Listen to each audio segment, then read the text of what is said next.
드디어 전세가 사라지고 있습니다. 부동산 가격을 잡고 싶어도 늘 전세가 뒷받침해줘서 가격을 못 잡았죠. 그런데 627 대책부터 11호 대책까지 단 3개의 대책 덕분에 바라고 바라던 전세가 사라졌습니다. 이게 얼마나 대단한 정책의 성과입니까? 627 대책으로 대출을 조였고 세입자 보증보험을 사실상 막아버렸죠. 11호 대책으로는 규제 지역을 확대하면서 거래를 완전히 얼려버렸습니다. 이제 세입자는 전세자금 대출도 어렵고 집주인은 세금과 금리 부담에 월세로 전세를 돌리고 있습니다. 결과요? 당연히 전세가 사라지고 있죠. 그런데 이거 축하할 일일까요?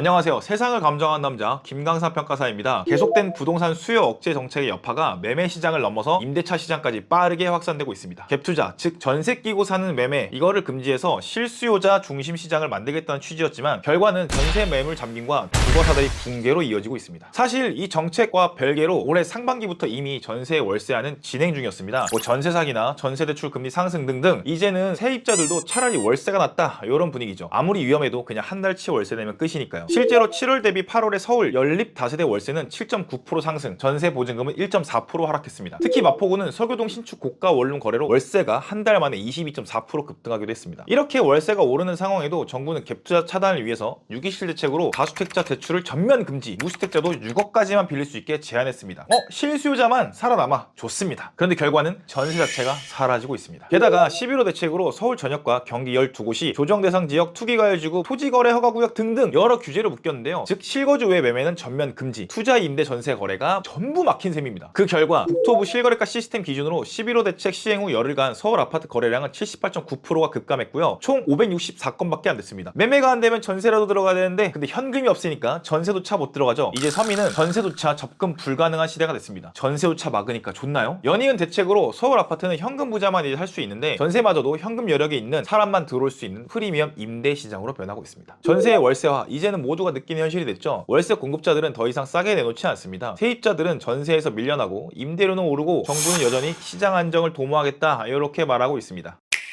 실거주 요건이 강화되고 매매는 어려워지고요. 결국 집주인들은 팔지 않고 증여를 선택합니다. 올해 1월에서 9월까지 아파트 증여 건수는 거의 6,000건에 육박하는데요. 정부는 매물을 내놓으라고 유도하지만 시장은 반대로 공급을 잠그고 있습니다. 그럼 어떻게 될까요? 당연하게도 월세가 올라가게 됩니다. 대표적인 월세 상품인 오피스텔부터 반응했는데요. 월급은 그대로인데 월세는 매달 오릅니다. 전세는 품귀 현상이 일어나고 있고요. 매매는 정지되었고 월세는 상승하고 있네요.